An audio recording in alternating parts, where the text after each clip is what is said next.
Welcome to episode 8 in our story of the Norman Conquest of Ireland. First of all, I'd like to thank everybody who's been listening so far.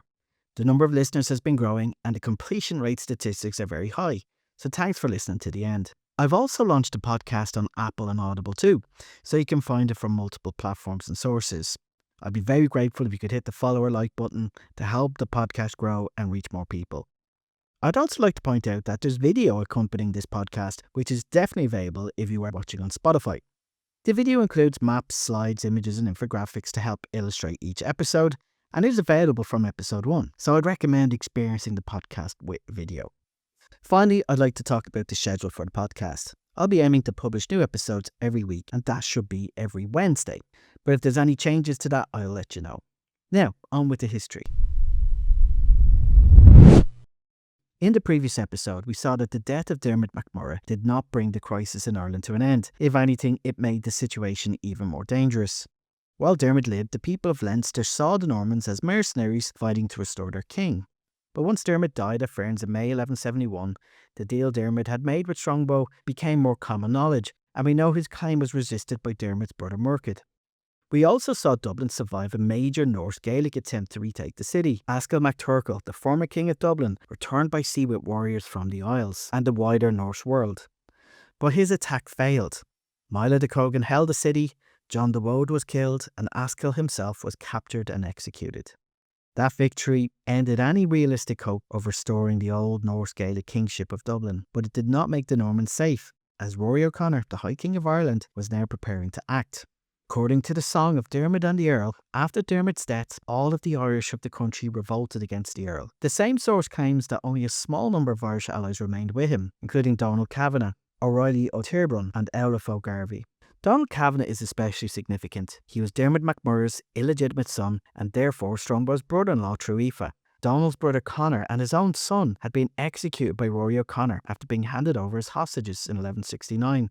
Donald's continued support gave Strongbow at least some Gaelic allies. But remember, Murchad MacMurrough had rejected Strongbow's claim, and Rory O'Connor was moving to take advantage of this moment. The song says that the King of Connacht summoned the Irish of all Ireland to lay siege to Dublin. As always with medieval figures, the numbers need to be treated very cautiously. The source claims that 60,000 men made up Rory's army, and this is almost certainly exaggerated, but it's very clear that this was not a small raid and not merely a local Leinster rebellion.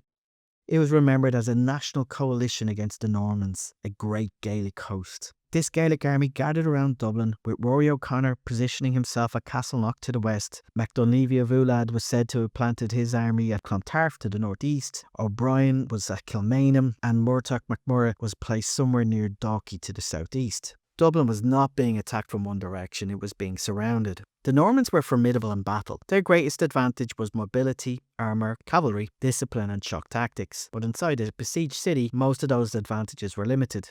If Rory could starve them out, isolate them or force them to surrender, then the Norman expedition might collapse. The Song of Dermot and the Earl says that Strongbow told his council that they would have hardly anything to eat before a fortnight was out. It even gives striking details about prices, saying that a measure of corn was being sold off for a silver mark and barley for half a mark. Again, we should not treat every detail as exact, but it does paint a picture that Dublin was under severe pressure and food was scarce. Then the crisis became worse. While Rory's coalition was surrounded, trouble erupted in Wexford. Robert FitzStephen, remember him? He was one of the earliest Norman mercenaries to come to Ireland and had been granted lands around Wexford after the first landings in Bannow Bay in 1169. He had played a central role in the opening phase of the invasion, but now as Strongbow was besieged in Dublin, Wexford rose up against him. According to the Song of Dermot and the Earl, FitzStephen had sent 36 of his own men to aid Strongbow in Dublin, therefore weakening his own position in Wexford. The people of Wexford turned against him, and the source says that many of his men were killed, cut to pieces and betrayed, and that FitzStephen himself was captured in a castle and imprisoned along with 5 of his knights. This was a devastating development for Strongbow, who was already surrounded in Dublin. Now he learned that one of his key Norman allies in the southeast had been taken prisoner. Wexford, one of the original Norman footholds in Ireland, had slipped outside their control, and this would have been a huge blow to them psychologically. Dublin was under siege, Wexford had rebelled, Leinster was unstable, and Strongbow had no support from Henry II.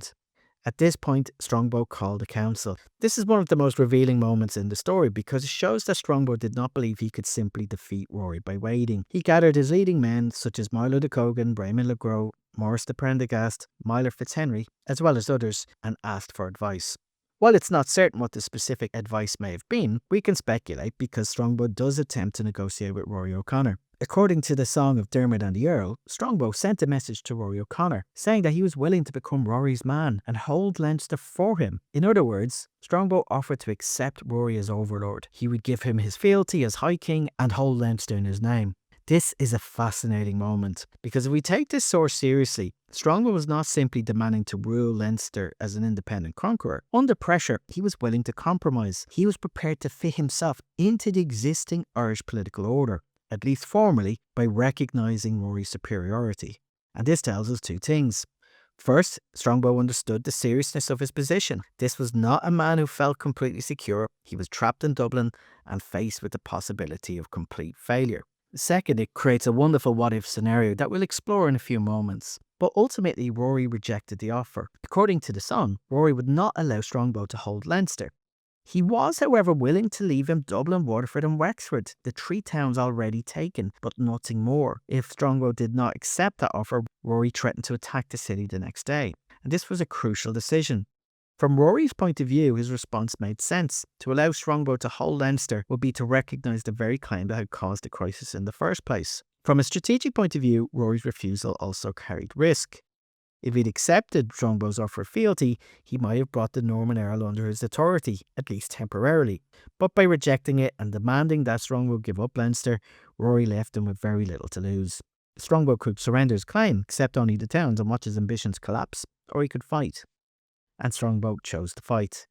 After defying Henry II, he'd little other choice. Rather than wait for Rory's attack, Strongbow prepared a sudden sortie from the city. This was a bold and extremely risky decision. The Normans were heavily outnumbered, they were hungry, they were surrounded, but they still had what made them so dangerous from the beginning. Disciplined armoured fighters, experienced knights, and the ability to strike suddenly at a concentrated point. The Song of Dermot and the Earl gives a detailed account of the Norman formation. Milo de Cogan was placed in the front with horsemen, archers and men-at-arms.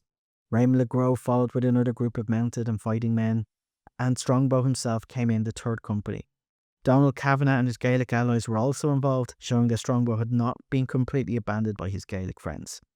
The numbers given are small compared to Rory's huge coalition. The song presents each of the three main Norman divisions as roughly 200 men, meaning that the whole sortie may have involved just 600 fighting men. Patrick Weston Joyce, summarising the episode, gives the figure at about 600 Anglo-Normans supported by some Irish under Donald Kavanagh. The direction of the attack is also important. The song says that Milo de Cogan moved towards Finglas and struck at the Irish stockades or encampments. This suggests that the Normans were not simply rushing blindly out of the city, they were targeting part of the besieging force, hoping to hit it before the wider coalition could react. And the attack does appear to have taken the Irish completely by surprise. After 2 months of siege, the Gaelic had become complacent and relaxed.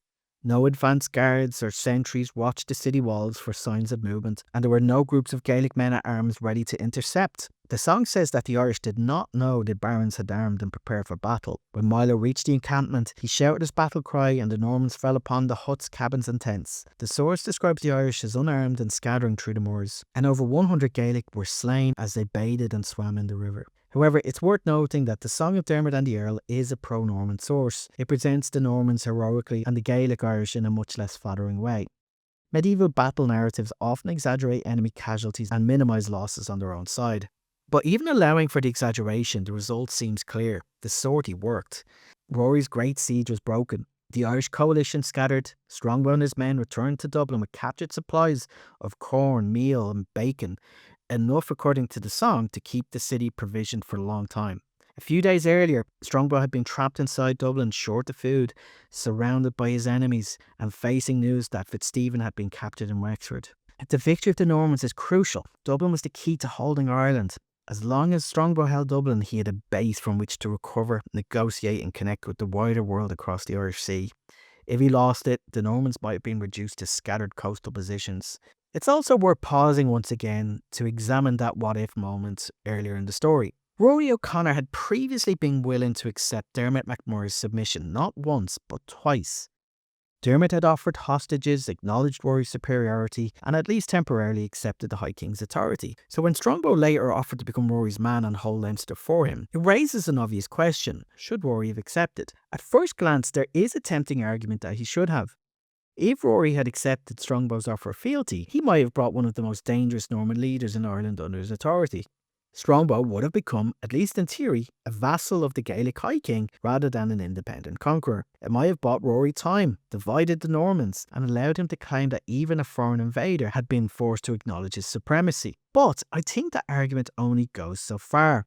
Would Strongbow really have remained loyal to Rory O'Connor? My instinct is that he probably would not have, or at least not for long. By this stage, Henry II was already preparing to intervene in Ireland. Strongbow was still Henry's subject, and most of the Norman followers owed their identity, ambitions and future prospects to the wider Anglo-Norman world, not the political authority of Connacht. Even if Strongbow had sworn fealty to Rory in a moment of desperation, it's hard to imagine that loyalty surviving once Henry II arrived with a royal army. There's also the question of whether Rory could have accepted the offer politically. Allowing Strongbow to hold Leinster would not simply have been a practical compromise, it would have meant recognising a foreign military lord as a ruler of Ireland's great provincial kingdoms. Once again, remember the tanistry system. Strongbow's claim was breaking Breton law, and MacMurrough would have likely had his own feelings on the deal. So Rory's refusal was not simply stubbornness. He gathered a major coalition against Strongbow. Many of those allies were precisely there because they wanted the Norman threat contained. If Rory suddenly accepted Strongbow as King of Leinster, he might have appeared to legitimise the very danger they had come together to resist. It could have weakened his authority, angered his allies, and made him look as though he'd surrendered the principle of the campaign. So while it's tempting to imagine a different future, one in which Strongbow becomes a subordinate lord to the High King of Ireland, it's difficult to see how stable that arrangement would have been. Strongbow may have offered fealty, but he did so from a position of desperation. Rory refused it, but he did so because accepting it would have carried enormous political risk. In the end, both men were trapped by the logic of their own positions. Strongbow could not easily give up Leinster without abandoning the purpose of his Irish expedition. Rory could not easily recognise him without undermining the very political order he was trying to defend. Next week, we'll pick up the story with Strongbow turning his attention to Wexford and his attempts to secure the Kingdom of Leinster. Meanwhile, King Henry II is edging closer and closer to the story, and we'll catch up with what's been happening with him too. Once again, thanks for listening, and please follow and rate the podcast if you can. See you next time.